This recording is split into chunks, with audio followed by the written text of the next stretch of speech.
You better recognize. You better recognize. Yeah, you better recognize. No, no, no. It's like this. You better recognize. You better recognize. Come on, more fire. You better recognize. You better recognize. You better recognize. No, no. You better recognize. Come on, feel it, You dog. better recognize. Now that's what I'm talking about, dog. Come on, let's go do this. You better recognize. There you go. Let's go. All right.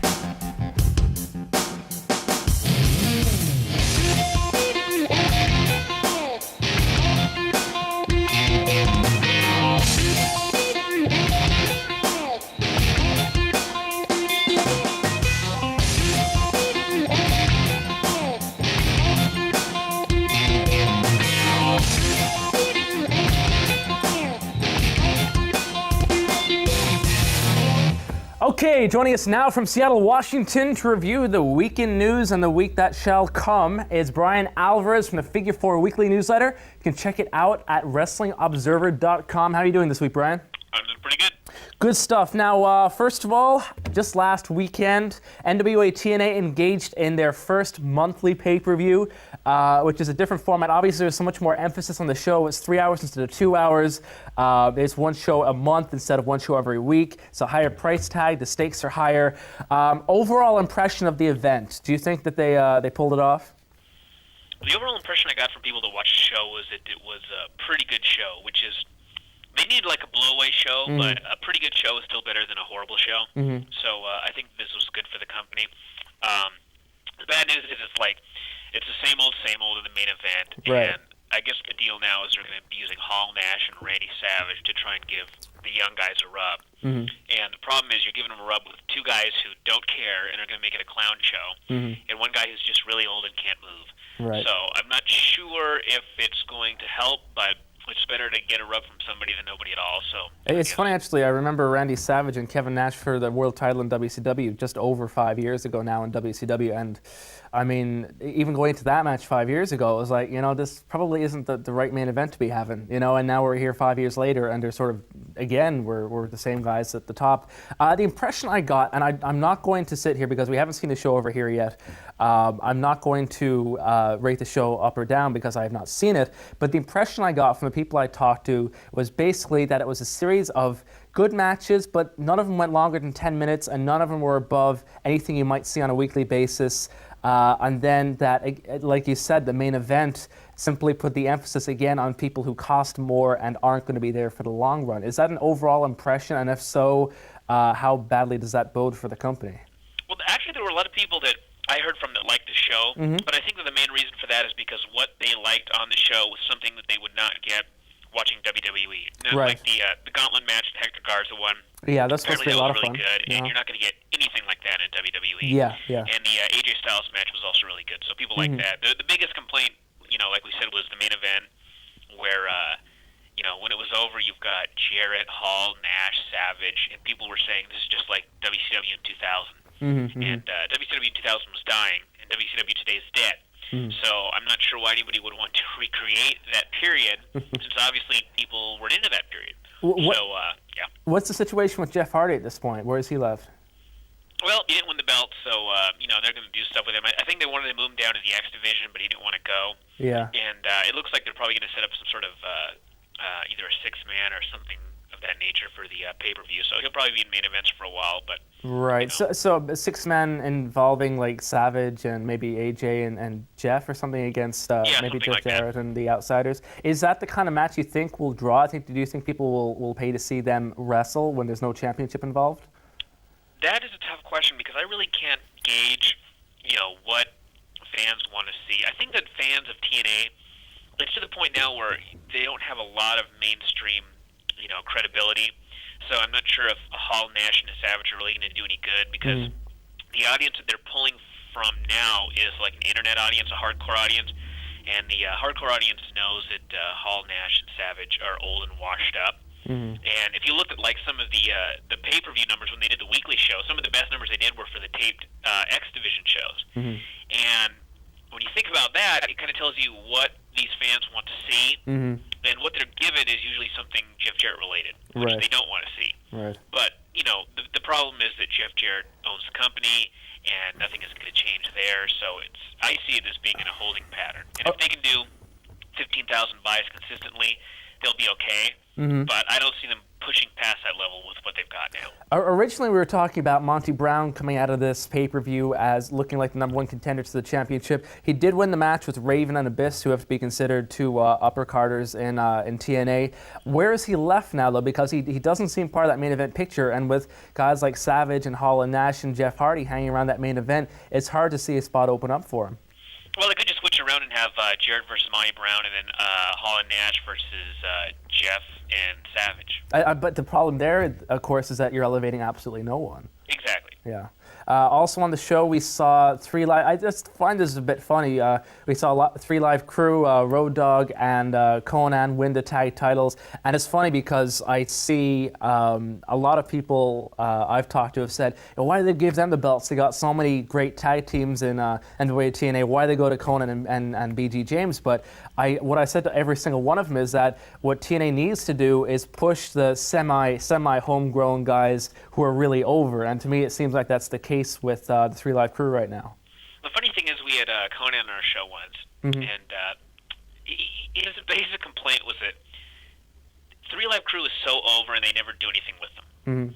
And when you hear a lot of wrestlers say something like that, like, I'm so over and they never do anything with me. It's usually a blatant lie. Yeah, you laugh because you think, okay, this guy's full of it, he's deluded or whatever. Yeah. But when you actually watch TNA, these guys are so over and they never do anything with them. Yeah. He's totally on the money with it. Yeah. And so, they did something with him yesterday, so I guess that's good. Yeah, it certainly is. Moving right along, Ring of Honor past weekend, Jushin Thunder Liger was over, did back-to-back dates for the promotion.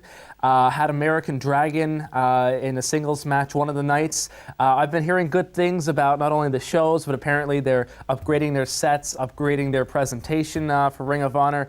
The company right here is at an interesting position right now. Do you think it's going to continue along the path that it's at, where it really still is catering to hardcore fans? And granted, they're getting good crowds. I mean, they're getting 500, 600, 700 people. That's a good crowd for an indie show. Do you think they're going to continue to cater to the fans they're working at now, or do you think they're going to branch out more into entertainment? I think they're going to stay exactly where they are, and I think that Gabe Sapolsky, in fact, he was around, he was Heyman's right-hand man for a while in ECW, and he saw that when ECW expanded, that was the beginning of the end for them. And I think he knows that right now they're profitable, they're making money, they're selling videotapes, they're doing good crowds, they're making people happy, all the workers are having fun. So why endanger that by trying to be bigger than you can be and risking it all? And so it's a good strategy. I don't see really anything changing. It's a good strategy, absolutely. Oh, yeah. Okay, moving right along, it has been a horrible week if you are a worker in WWE. I've heard of 10 guys in the last week who were let go. I'm going to talk about them real quick. Test was let go, and he is injured right now. And this is not, I mean, the standard in wrestling is that if a guy is injured, if you want to let him go, you wait until he's good to work again, then you let him go. Is there something that we're not hearing here? Unless you're WCW. Of course, the famous FedEx Steve Austin, and of course your regular references to WWE now being WCW. Is that what the case? Is there anything more to this? I mean, did they simply let him go while injured? Yeah, that was the whole deal. Simply, I think the deal is that anybody who's not being used is going to be let go. And before Test left, they had nothing for him to do. They have no plans for him when he comes back. He's sitting at home doing nothing. They just figured, okay, bye. So, that was it. Moving right along, Albert is gone. I suppose he's a guy who, I mean, they pushed many, many times, and we talked a couple of weeks ago about how, he's gotten so many pushes, perhaps based on the factor that in person he is a very dominating figure, but they just didn't have too much to do with him, did they? No, it's just, you give a guy a chance so many times, and, he either comes through or he doesn't.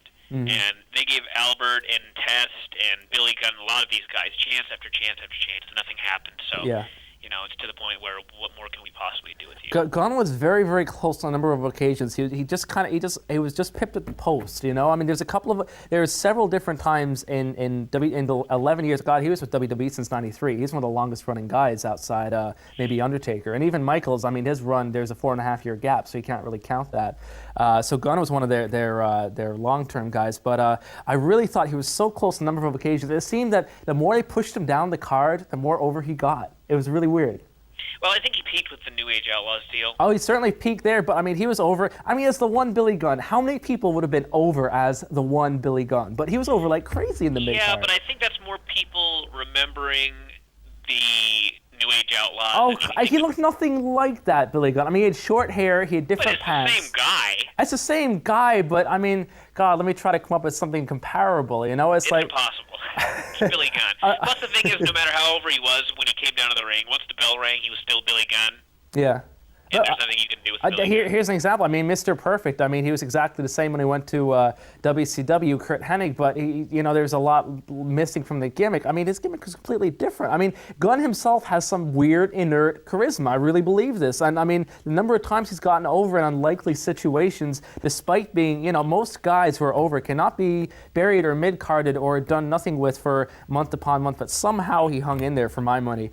Rico, I'm surprised by. I thought Rico was pretty over, and I thought he was quite talented. The Rico one is the most surprising of all because he was actually being used in storylines. Yeah.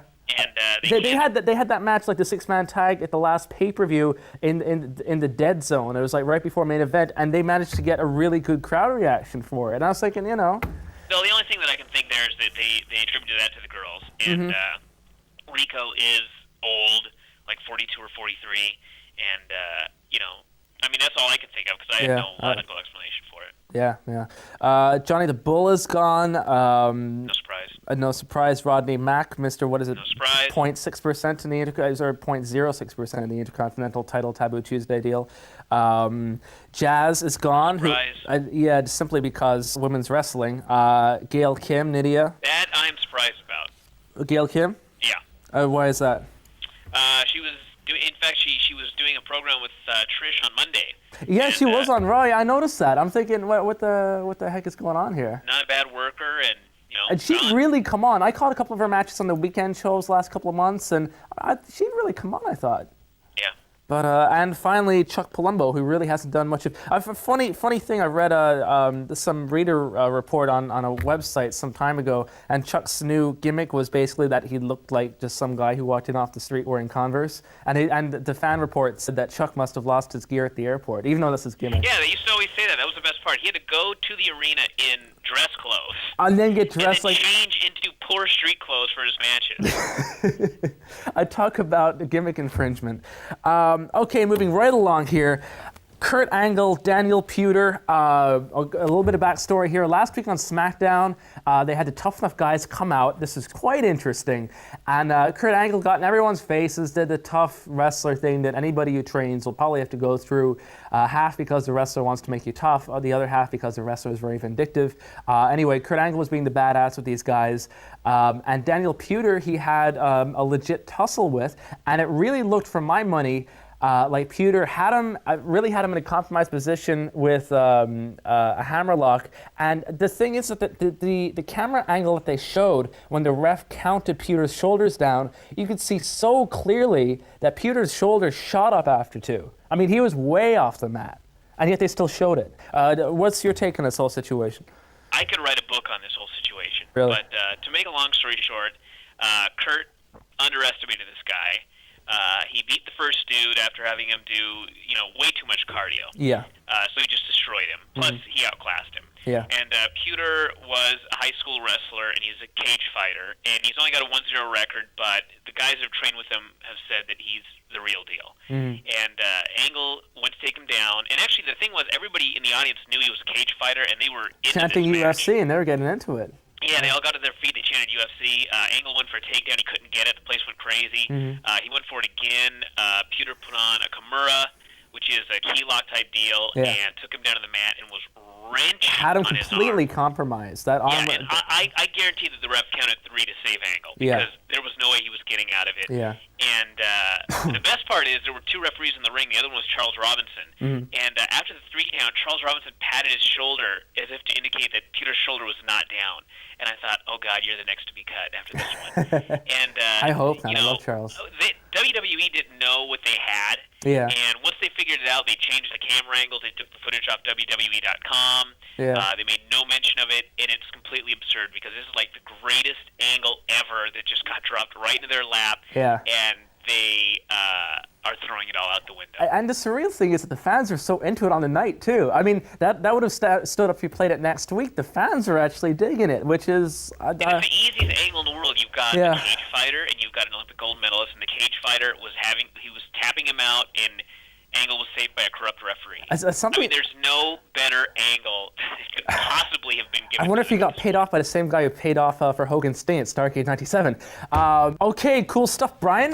Thank you for joining us again this week. We will talk to you next week. Again, the Figure 4 weekly newsletter, you can check it out at WrestlingObserver.com. Also on the Wrestling Observer Live radio show every Sunday night. You can catch that at the same website. Brian, you have yourself a great week. We'll talk to you next week right here on the Bagpipe Report. Cool, thank you.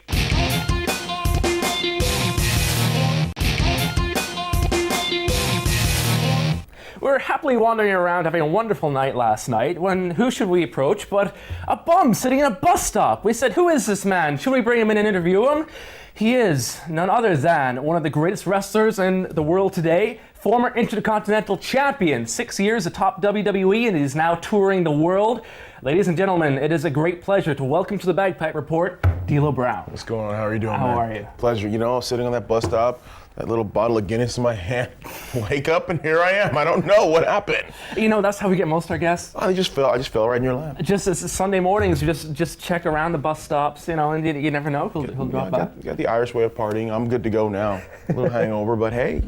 How long you been over in this neck of the woods? I've been over in the UK now for about 10 days now. Came over, initially started my tour at a company called WZW up in the northern part of England. Toured up in Scotland, went down as far as Portsmouth. I've wrestled in, 4 or 5 or 6 different companies. And then I'm finishing up with the FWA Uprising next weekend, so I'm looking forward to that. FWA Uprising, there's been a lot of buzz about the company. How are your feelings? Because you have worked for FWA before. I've worked for FWA before, and the cool thing about it is they've got this buzz, and they're one of the few companies in the world, not just the UK or England or Europe, but one of the few companies in the world that actually have a positive feel about them, and upward momentum. And everywhere I go, people are talking about Uprising. Oh my God, you're gonna be an Uprising. It's it's actually a cool feeling. It's got that pseudo WrestleMania feel to it, and I guess that's why they're calling it the the UK's WrestleMania. So I'm happy to be on it. When's the first time you worked over here? I remember seeing actually on the Wrestling Channel not too long ago a great match between you and Doug Williams. Yeah, I came over here. I think it was March of last year. No, maybe it was. I'm lost now. Maybe. Well, 2004 now, so if we were... No, so it was definitely like October-ish of last year. It's only been about 6 months since I've been here. Really? Yeah, so. I don't know. A lot of guys we talk to from the States aren't actually aware of, there's a fairly big wrestling scene in the UK and Ireland, certainly bigger than even I knew before I came over here. Have you been surprised by the reception you've gotten and the number of fans? Yeah, I mean, it's tremendous. I mean, before coming over the first time, I didn't think the UK, I thought they had little spot companies here or there. But there is a tremendous hunger for pro wrestling in this whole area, whether it be England, Scotland, Ireland, Germany, wherever. So yeah, I'm really happy and pleased with the reaction I've gotten. Some people have come out and seen me. The number of people who've attended shows that I've been on, I'm very, very pleased. Now, there's been a lot of I've heard this from a couple of guys that are up in that elite group, like Raven, a couple of high-profile guys who are working the independent scene right now, saying that the indies are fairly good right now. Of course, you don't have as good a barometer because you had been with WWE since all the way back in '96. We'll talk about that in a little while. But compared to your initial run in independent wrestling, what's it like now? How's the scene? It's night and day. I mean, when I first started doing independent wrestling in '94, it was just, you were lucky to get a match somewhere, and it was kind of, everyone looked at the big company, WWE or WWF at the time. They just looked at the big company, look at WCW. And independent wrestling was like, a joke. Then I go away, I go to WWE for, my time there, and I come back, and independent wrestling is just, it's part of the mainstream. I mean, in the States, over here in Europe, I mean, it is the place to be. And there's a very good living to be made out there in independence. Financially, how are you doing? And do you find it more difficult that even WWE the last year or two, like a lot of guys, that really didn't use you consistently, but do you miss that assurance to know that you've got a job day in and day out. Yeah, that's the only scary thing about being on independence. I mean, money-wise, it's very comparable. You can make a good living, but there's no assurance that, okay, I might not be booked next week. I might throw my name out there, and if I'm not going to Japan, I want to pick up a couple extra days. They might not be any callers, and then you get a time when people call off the hook. So there's no consistency to it. That's the only scary part about being on the independence is, 1 month to the next. At the end of the day, it may not be a consistent booking effort. How did you find, again, we're going to get into this topic more in a little bit, but when you were consistently with WWE, how did you find they were when you were out? Because there's a little bit of a scandal last week about Tess being let go, and of course, he was out with neck surgery and he can't work right now, and that WWE, WCW, they don't tend to do that. Yeah, I had never heard of a situation where a guy is hurt, and I haven't been around wrestling too terribly long, but I haven't heard of a situation where a guy's hurt who's under contract who was released while he was hurt. Right. Usually, if you get hurt in their ring, and I don't know all the circumstance or situation, but usually you get hurt in their ring, they take care of you until you're better. Yeah. And I've never heard of a situation where someone's been released while being hurt. That's really a new one for me. If you take that situation into account, and I'm not saying it's going to become the norm, I hope it won't, but after that, is there anything else that makes like a major league company like WWE more appealing than independence? I mean, if you don't have that security, is that the only advantage? No, that's the only advantage at that point, because if you don't have that security of a contract that binds you in and gives you 2, 3, 4, 5 years of security, then you almost are better off rolling the dice and trying to find the independent work out there, because you can make your own schedule, you can set your own price, and if I want to go to the UK for 2 weeks, I do. If I want to go to Hawaii for a show, I do. Where it's a little different with WWE. They tell you where to go, who to wrestle, what time, what place, what to wear. So if you don't have that security, then no, it doesn't make it worth it. Right. Now, before you entered WWE, of course, mainstream fans know you first as being with Nation of Domination and getting beaten week in and week out by Tony Norris. Yeah. Took a couple of big spots there. Pro Row Plunge on top of a Lincoln, my first night in the company. Welcome to the WWF, son. That's Go right. get Pro Row Plunge. Yeah, that was a... That Shotgun Saturday Night Shotgun show. Saturday Night. First ever Shotgun Saturday Night nightclub in New York City. Somewhat raining outside, and I'm climbing on top of a Lincoln to get dropped on my head. That's dangerous, isn't it? Yeah, but it got me a contract. So what can you say?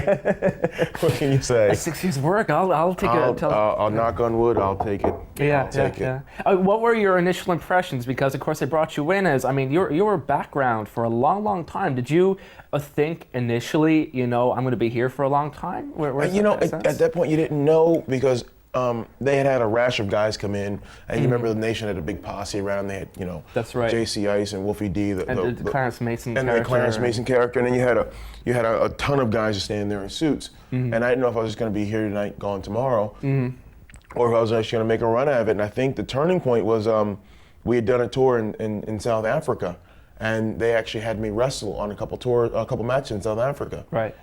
And up until that point, I'd only walk to the ring.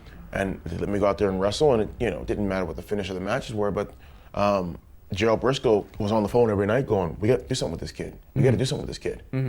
And when I got back, I sat down with Jim Ross and Bruce Pritchard, and they hammered out a deal, and I was like, oh my God, the Holy Grail has been laid in front of me, and that's when I knew, but it took a couple months. Were you working night to night until that point? Or? Yeah, I was on a nightly, and really? it could have been. If I'd have made one mistake, or they'd have changed their mind, or wind would blow another direction, I could have been out the window and have been never a D-Lo character in the WWE. So how do you feel about? There's been plenty of times in wrestling history, and you just outlined one where you're brought in, and it would especially go if you were under contract at the time, which you weren't. But you're out there every night as a character. You don't have to take any bumps. Is that good because you rest up, or is that bad because you're afraid of losing your spot? Double-edged sword, because. It's good because you're resting and you're saving your body, but it's bad because they don't know what you can do. Yeah. And at the end of the day, this is a wrestling industry, and you've got to prove you can wrestle. And of course, them you're unproven as of yeah, that point. And I'm still, other than a few people in the offices who knew me from Smoky Mountain Wrestling, Vince McMahon didn't know me from Hill of Beans, and the majority of the company didn't know me or know what I could do or have seen me work. Right. So, it was scary because you're like, okay, either you're going to go manage today. Okay, well, then in my mind I'm thinking, okay, I got to do something to get involved. I got to take a bump somewhere, show them I can do something. Right. So you get involved with the finish or get involved with the match, but you just itching to get in there and actually have a full match to show them something. So luckily I got it, and I'm happier for it. Now, how did you get into WWE? You just mentioned Smoky Mountain Wrestling. I'd spent time in Smoky Mountain Wrestling in 94, my first company, and that was owned and run by Jim Cornette. Yes. And at the time, Jim Cornette, a great man. Let me tell you that. I'm going He on is, record. he is one of our favorites. He is one. He's a. Oh, I love Jim Cornette. He's been to my wedding. He drove all the way from Louisville, Kentucky to Miami, Florida for my wedding. So, really? That yes. was lovely. He owned the company, and at the time, Jim Ross was taking a sabbatical from WWF at the time, and he was down doing the play-by-play for Smoky Mountain. He would fly in every month and do our TV. Right. So Jim Ross got to see me once a month to do TV. Jim Cornette saw me obviously on a nightly basis. So. Right. Just exposure by that, and then whenever they brought a big name star, and one time they brought The Undertaker in for a weekend, and they put The Undertaker against the Gangsters, and I got a lot of work with The Undertaker, so then Taker got to see me. Right. So now 94 turns into 95, I go to Ohio, wrestle in Detroit and all that, and I go to Puerto Rico and spend some time down there, and then in the interim, the Nation of Domination was formed. Right. And so they were looking for a guy who could be in the background, take some bumps, hopefully get involved and see what he could do. And Jim Ross, Jim Cornette, and Undertaker all thought of me instantly, and then started search looking for me. Found me in Puerto Rico and gave me the call and told me to come to New York. How much do you think your size helped? Because of course, when you look around the independent spectrum now, you're one of the bigger guys in the scene. Right. You're 6'3", probably up there, 240. 250, 260, yeah. I think it helped a lot at the time, but although it might have hurt, because at the time when I signed with WB, I was huge. I was like 360. Right. I think it helped because it was a big guy bumping around, but it didn't look too terribly good in the ring when I was wrestling around. So it helped and it hurt me. So Catch-22. Did they put heat on you for that? Because it's a bit weird. They have gotten rid of guys like Gangrel and guys like Vader, who I think personally I like watching them work, and I don't think their size really compromises them. But yet they will push other guys like Big Show, and they brought back Viscera the last couple of weeks on television. Do you think that they're inconsistent with that maybe? And how are they towards you about it? You know, towards me, there was never any pressure to lose weight. That was all about me because I wanted to look better in the ring. Right. So there's never any, okay, D'Lo goes lose some weight, you look like a slob. I just saw myself on TV and go, damn, that's pretty bad. You know, the camera does horrible things to you. But there is a double-edged, sword to that, because you either have to have a good body or grossly overweight. There's no in between. Yeah. And it's those guys who are somewhat chubby, somewhat in shape. They're the ones who get messed with. Right. But you get a guy like Viscera, that's his big. But that's his character. That's his gimmick. Yeah. The Big Show, he's so big. That's his deal. You Vader, go past that line. Yeah, you're either one or the other. There's no in between. Yeah. So I mean, when you're caught in the middle there, that's when you get a little messed with. Now, when you start, of course, you start with the Nation of Domination angle we're talking about. Did you have any problems? Because at the time, there was a lot of controversy because it's a racy angle to do. And they did a couple of very pushing things, biker gangs. They had roughed up a locker room and had graffiti on it and this kind of thing. How did you feel about that? We go back to Smoky Mountain Wrestling. Now, I was in a gimmick called the Gangsters there. Yes. Which people here, so you can explain, because people won't have seen this. Okay, the Gangsters are 3 black men running around Southern America saying, "Kill Whitey." It doesn't get any more racist than that. So to me, going into the Nation and some of the stuff we did there was like a night off. Right, right. From what I hear, there were nights where things were almost completely over the edge. Yeah, there were with the Gangsters. We had the Klan rally against us. They asked us not to come to the town. So here we're, there's some town in Kentucky. There's one road in, one road out, and there's a Klan sitting there on that road. Cross is burning, and we're driving by with, our hoods on. We go in. We're supposed to be the main event. They put us on the 3rd match, and we hightailed it out by the time the show was over. Yeah. We were, 400 miles away and still going. Yeah.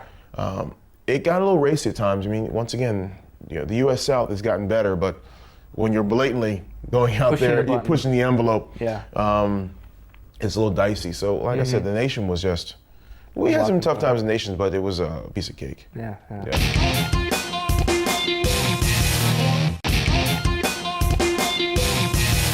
In the Nation, you got to work with some very interesting people. First name I'll bring up is The Rock. You worked with a lot. Yeah. How was he to work with? And at the time, did you think, much like yourself, you're a rising star, he was a rising star, did you guys see in each other that potential to be the big stars that you'd become? I definitely saw it in him. I hope he saw it in me, but I saw it in him because we'd ride together in the car, and he would, you could see him just thinking. and thinking. We talk about things, and he'd wonder, hey, what if I say this? What if I say that? That'd be kind of cool. So he was always a thinking man about his interviews. Right. And then each time, if you go back and watch him his first time he talked, and when he challenged Steve Austin that first time on the set, every interview he tried different things, different inflections, different ways of trying to get the crowd with him or against him. And then finally, he was a smart enough man to bring it all together and come up with the Rock character and persona that took off like a missile. I think a lot of people saw potential in me because I was out there wrestling, a bigger guy doing things I shouldn't. And when I got the opportunity to talk, people realized that I had a head on my shoulder. So it was weird being together, growing in the business together, because we kind of came in around the same time. But it was fun, definitely fun. Where did your persona come from? Was it developed before you went to WWE? Because you definitely have your own, the way you talk, your movements. If it can be attributed to anything, there's a movie, I don't know if anybody's ever seen it, it's an Ice Cube movie called Friday. And it's one of Chris Tucker's first movies. And he plays a character named Smokey. And in the movie, there's a character heel named Debo, and he knocks out this guy. And Chris Tucker walks up, climbs on top of him, and just said, "You got knocked up, bleep out," and he's shaking his head. So I'm thinking at the time, man, I need something. And I see him shake the head, I'm like, oh, that's kind of cool, I can kind of do that. And so I would go out there and I'd play with it, and it caught the attention of a few people in WWE, and they were like, keep doing it. And then it means something when Vince McMahon goes, that thing you do. Keep doing it, and that's how it started. When when the boss goes and he tries to do it, you keep going.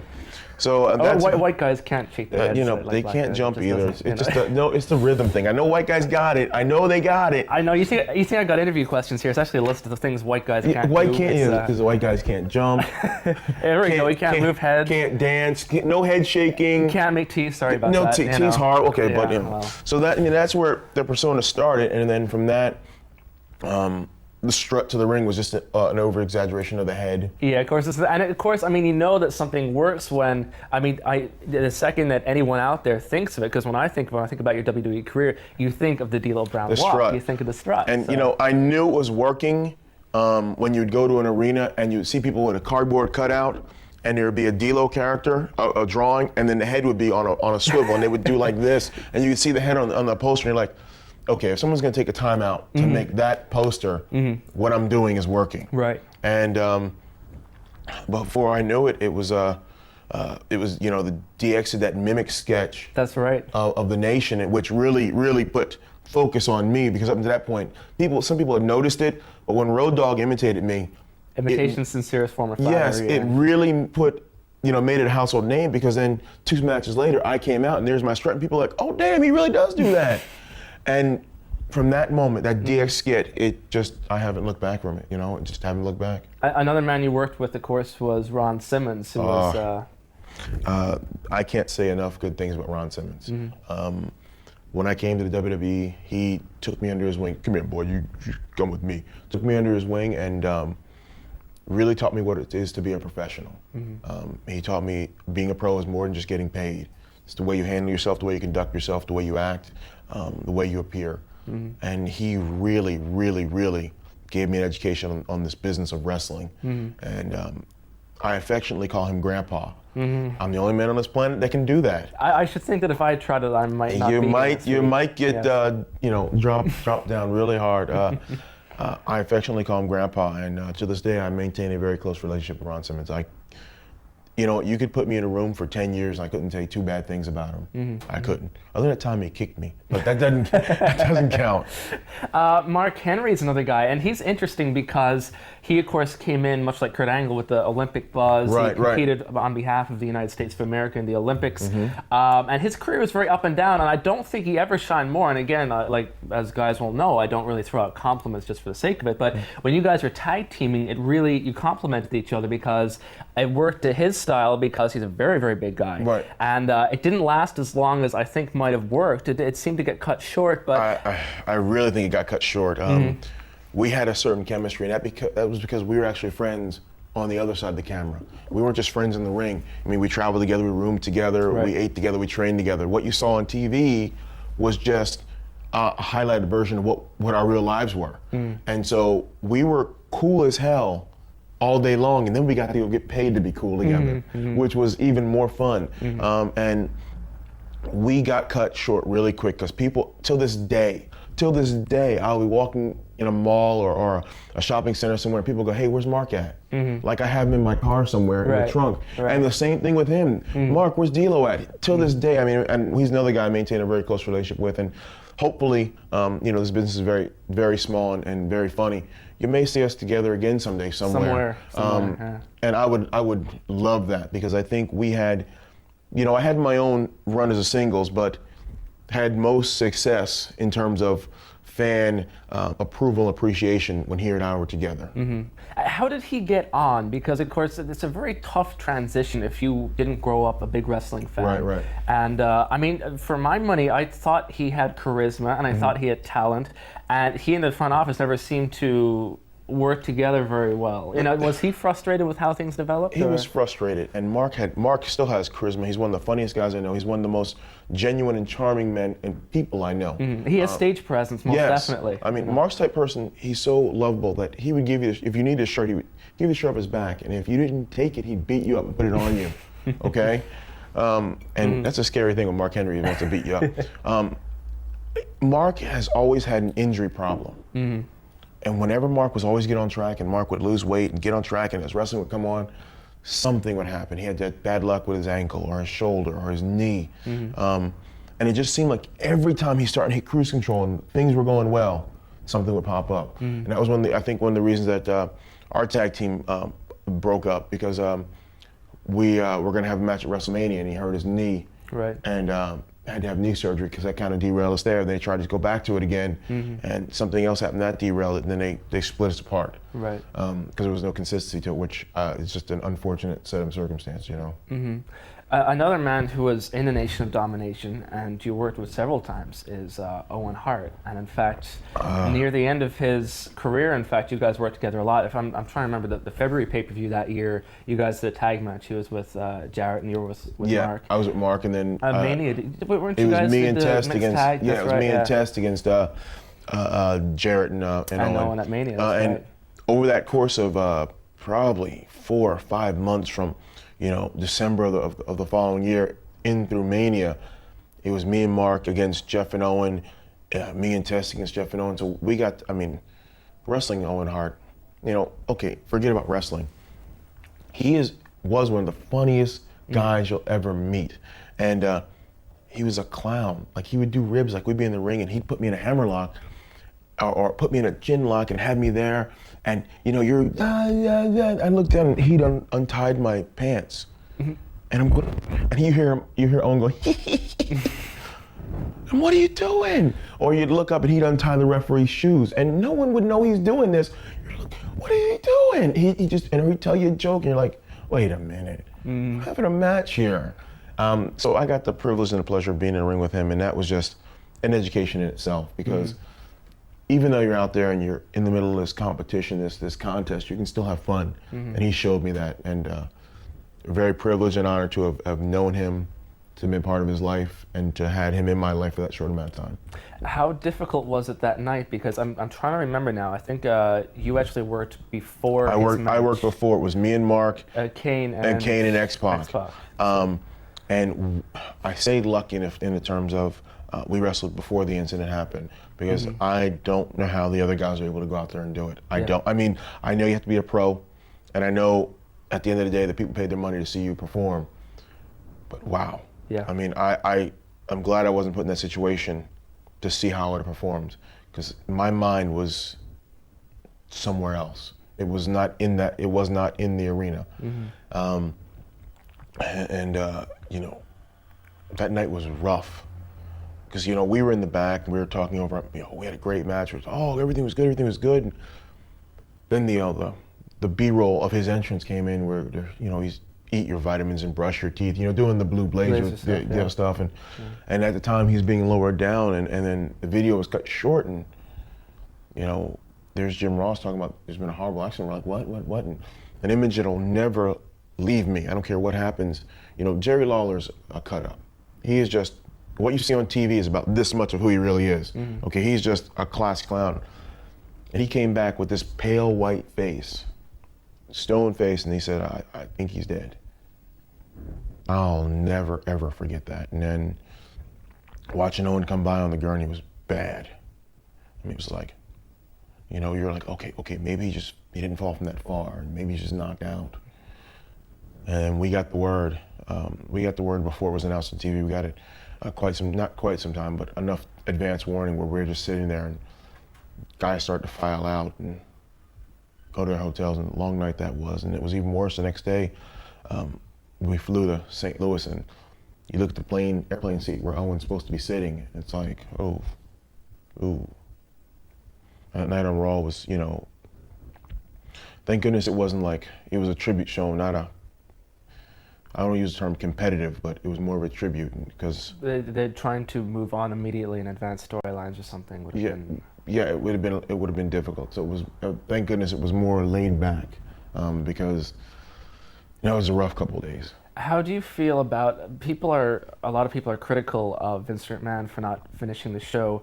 The counter side of that argument after Owen passed away, the counter side is obviously that, I mean, no one could have ever predicted this to happen. You know, how, from your perspective, and there's none better. There's no contingency plan. Nothing like that has ever happened in wrestling, and God forbid it ever happens again.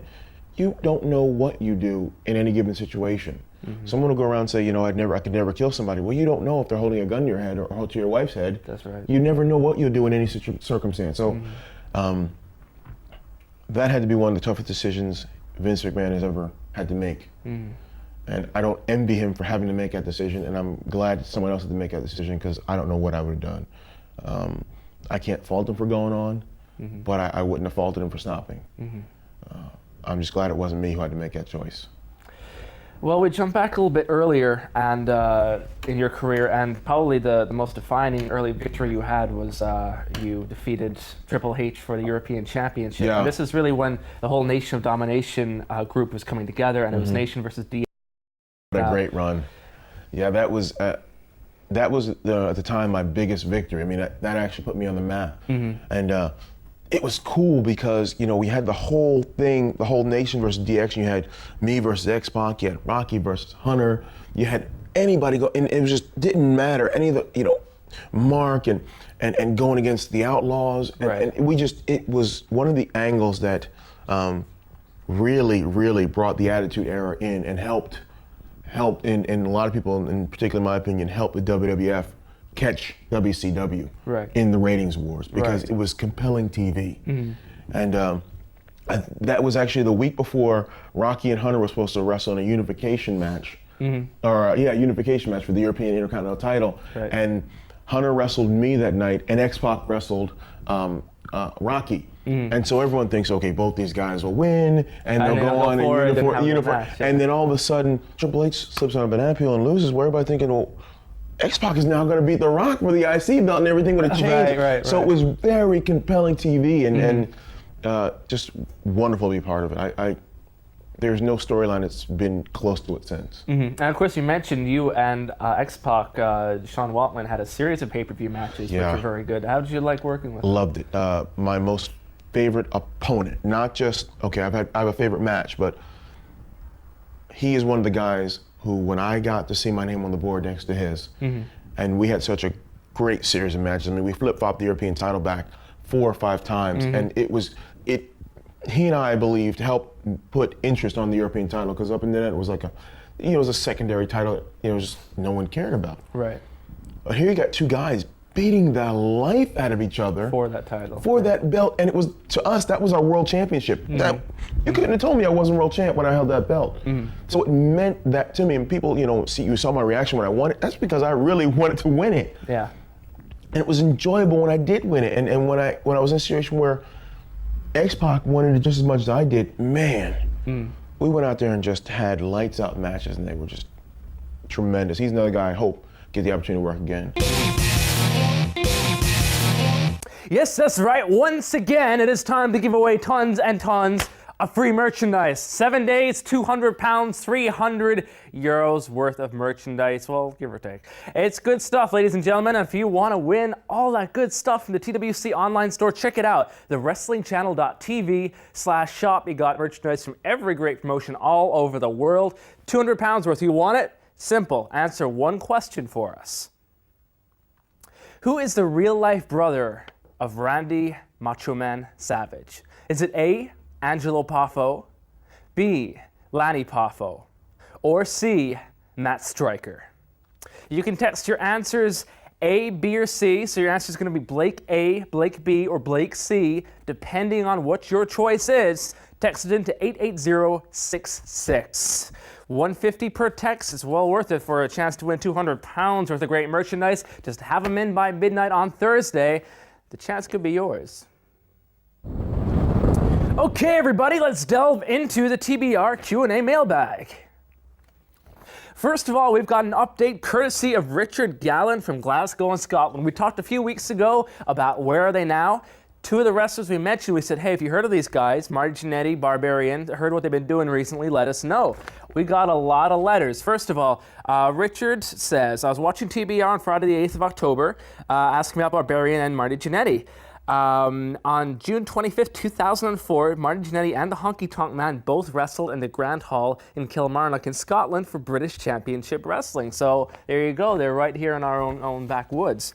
As far as Barbarian goes, he wrestled for BCW on the 20th of February last year. Also a note from Julian Radburn, the Wrestling Reunion 2, Saturday, November 13th, 2004, WrestlingReunion.com. If you want to check it out, they'll have the Barbarian as well as a lot of other big stars from pro wrestling. Thanks for that, Julian, and thank you, Richard. The next question comes from Daniel in Northumberland, who'd like to know, hey, Blake, I just want to say thank you for the interview with Alex Shane. It was absolutely excellent. He made some fantastic points. Thank you very much. And yes, he did. Also, will British Uprising 3 and the TWC Super Show be shown in full on TWC? They both sound incredible, and I'm more excited about them than WrestleMania. I tell you, if I didn't live 6 hours away from Coventry, that's no excuse. We're going to have people from all over the world. I'm very disappointed in you personally, Daniel. Speaking of that, is there any chance FWA will expand to somewhere in the Northeast? Two other questions also from Daniel. Is Eddie Colon from MLW any relation to Carly Colon, aka Caribbean Cool? And also, are there any plans on showing Puerto Rico on TWC? Some rapid fire answers for you. Yes, British Uprising 3 will be shown on TWC. Yes, the TWC Super Show will be shown on TWC. I believe they'll both be a couple of weeks after the event, and I think they're going to be in the Sunday time slot, so watch out for them. Keep tuned right here. We'll let you know exactly when they'll be on the air. FWA going to the Northeast, they're talking about it. Nothing's finalized, but they want to get all over the country. So I think it's only just a matter of time if they keep expanding the way they've been doing so far. Is Eddie Colon a relation of Caribbean Cool? Yes, younger brother. And there is some talk of him coming to WWE. So keep your ears to the floor. We'll see what we can dig up for you. And finally, Puerto Rico on TWC. It could happen, but not yet. So we'll let you know when it does. Now let's take a look at some of the upcoming events in the UK and Ireland. All-Star Wrestling have double dates coming up on Friday the 12th of November and Saturday the 13th.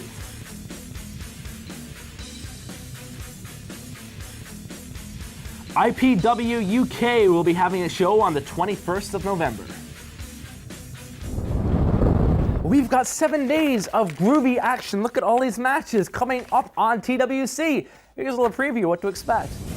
First, we head to 3PW, where it's a three-way dance. Damian Adams, Mike Krul, and Ruckus. From there, it's one-on-one action, 2 ECW alumni, Roadkill versus the Blue Meanie. We open the vault with the World of Sport as Johnny Kidd takes on Tallyhoke. On to TNA Explosion, where we've got a tag team match between Jeff Lewis and Eric Darkstrom and the Naturals. And then it's to one-on-one action, JT Lightning taking on the Alpha Male, the monstrous Monty Brown. Fourth, we marched to CZW, Fake UTV. In Lucha Libre rules, it's Team Rudos versus Team Technios. And inside several hundred pounds of unforgiving steel cage, it's going to be Adam Flash and Ian Knox one-on-one. We got all that coming up in the next 7 days and a whole lot more. It's just a sample of what's coming up. Keep it right here on the Wrestling Channel, 427. Reload 428 for all your wrestling needs and well, all your contrived violence. You want it? You got it right here on the Wrestling Channel. I've been Blake Norton. I will continue to be Blake Norton. This is the Bagpipe Report. We will be back right here on the Wrestling Channel next Friday night, 8 p.m. Part 2 of our D'Lo Brown interview, the latest news, and much, much more right here on the Wrestling